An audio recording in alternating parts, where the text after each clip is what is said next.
Honest, fair, accurate. KVAL News starts right now.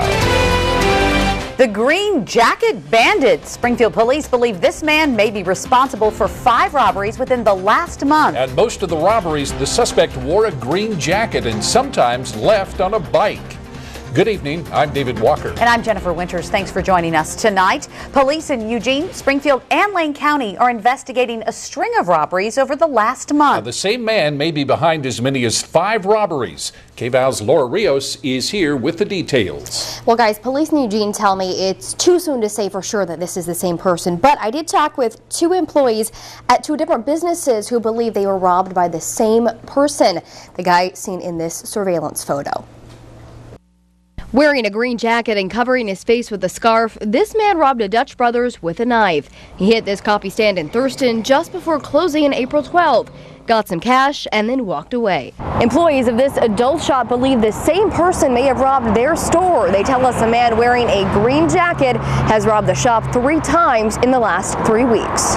The latest, Monday, May 3rd. The Lane County Sheriff's Office says the suspect brought a gun this time, took money, and rode away on a bicycle. Then early Sunday morning, a man in a green jacket robbed this adult shop on River Road. He threatened the clerk with a knife, got money, then rode away on his bike. So is the same man responsible for all 5 robberies? Springfield police tell us they believe so. Eugene police say it's too soon to make that call. The suspect description in all of these robberies is pretty similar. A white male in his 40s or 50s, thin build, about 6 feet tall. If you know who he is, call police in Springfield, Eugene, or the Lane County Sheriff's Office. This guy hit businesses in all of their jurisdictions. Thanks, Laura. Police are investigating an alleged shooting threat at Junction City High School. Now, they say loaded weapons were found in the bedroom of a student. KVAL's Tom Adams is live in Junction City tonight with more. Hi, David and Jennifer. Lots of jittery nerves today at Junction City High School, all set off by a flurry of text messages sent to the students. The messages indicated that a student might show up at the campus with a gun to shoot another student. Police went to the home of the student this morning, and Chief Mark Chase of the police department tells me the student denied making threats to anyone. The high school principal here says she took the threat seriously, but bottom line, the kids are safe. Absolutely. Absolutely. I mean, the great thing about this story is that no one has been harmed. And that's what we all work every day to ensure. And thanks to the Junction City Police for responding so quickly. Hedrick told me the high school learned about the student making the alleged threat on April 29th. This came from a female student who said the boy threatened to shoot her boyfriend in 12 days. Police say the boy was suspended last month and is not allowed back on the high school campus here. Police Chief Mark Chase told me the boy in question initially denied making any plot at all, but later admitted in the interview they held with him today that he discussed it with 2 other friends what it would be like if he carried through with this threat. Now, late this afternoon, police were still interviewing that same youth. He is not charged with a crime at this stage, we need to stress. We don't know his name because the school district won't release his name, nor will the police. Chase says the case will be taken to the Lane County DA's office for consideration of possible charges. Police, we should tell you, police found 10 to 15 guns at that home. Parents worked with the police to remove and secure those weapons from the house. Live at Junction City High School, Tom Adams, KVAL News.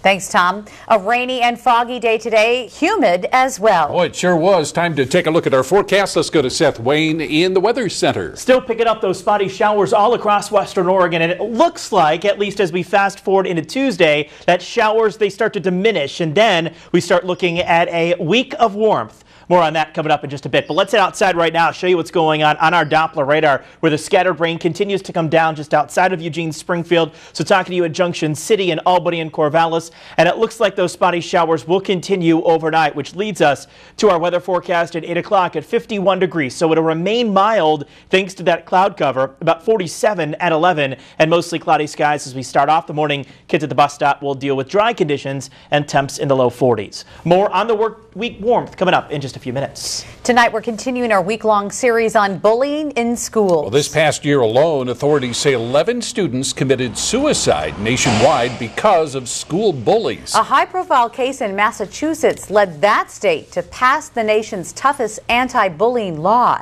And tonight we take a look into the mind of a former bully. Lauren Allison shares his story and the message he wants to share with other bullies. Sherman Aldridge is 45 years old, has epilepsy, and sometimes has a difficult time remembering things. But there's one thing he'll never forget. In June of 1977, my mother was struck and killed by a drunk driver, and I got out of the car just as they were covering her body, and I didn't take it real well. So I started bullying people. Many years ago, but it's all still very clear and close to his heart. Well, it was during middle school at Roosevelt. Aldridge admits to relentlessly bullying 2 boys at the school. How did you bully? Physically and emotionally. When you were bullying, do you remember how that made you feel at the time? At the time, it made me feel powerful. Power that he didn't have at home with an abusive father. I feel that since I was abused, I had to abuse someone else to get rid of the feeling. It's not surprising Aldridge was a bully as a child. Dr. Deborah Capaldi from the Oregon Social Learning Center in Eugene says children learn behaviors from their parents. If the father was a bully or a victim, then that child is also more likely to be a bully or a victim. According to the National Youth Violence Prevention Resource Center, about 30% of kids in the United States are involved in bullying. Either a bully, a target of bullying, or both. That's more than 5.7 million kids. Characteristics of a bully include to be more aggressive overall. They tend to have a history of conduct problems and are likely to go on to have more problems later in life. Middle school is the peak age for bullying. It decreases after middle school. A study cited by the National Youth Violence Prevention Resource Center shows 60% of bullies in grades 6 through 9 had at least one criminal conviction by age 24. Bullying is not gender specific, but the type of bullying is different. There is some tendency for boys to use more of the overt, physical, direct kind of bullying. And for girls? Attacking someone socially by exclusion, by spreading rumors about them. What's your advice as someone who's worked in the field for a long time to help parents kind of cope or work with this at home? Well, first of all, the important thing for parents is always to be as aware as possible of what is happening in their child's life, to stay connected with them. It's been decades, but Aldridge still has guilt. I realized that I was hurting myself more than I was them. If you could say something to those boys who you bullied several years ago, what would you say to them now? Hey, I'm really sorry the way I treated you. In Eugene, Lauren Allison, KVAL News. Now, all this week, we'll be sharing stories about bullying and how to stop it. Tomorrow, KVAL's Alyssa Harrington investigates to find out if bullying is a crime and asks when kids or parents should go to police. That's tomorrow on KVAL News at 6. If you live in the McKenzie area, you might be experiencing a phone outage. Eugene police say Quest crews are working to fix outages in Leeburg and Blue River. The phone connection should be restored by 9 tonight. It's mainly affecting residents with the prefix 822 and 896. If you have an emergency, you're asked to report it in person to the McKenzie Fire Station in Leeburg or the Holman Fire Station on McKenzie Highway. Well, some U of O students went gaga for Lady Gaga, and now they're a YouTube sensation.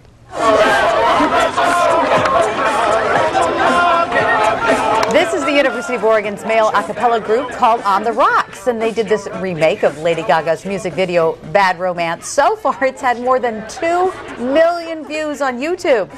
We've posted that video online. You can check it out on our University of Oregon neighborhood website. Coming up on KVAL News, I chat with Democrat Bill Bradbury about his run for governor and how he hopes to fully fund education. David, gear up for those sun breaks as we make our way into Tuesday, and those sun breaks will add to that warmth as we experience Wednesday and Thursday. You ready for temperatures in the mid-70s? Yeah, starting off the work week kind of cool, but let's take a look and show you what's going on in the world of weather tomorrow. In the mid-50s along the coastline, we're talking temperatures in the 60s here in the valley, low 60s at that. It beats our high temperature of the day at 59 degrees. Keep in mind we should be at about 66.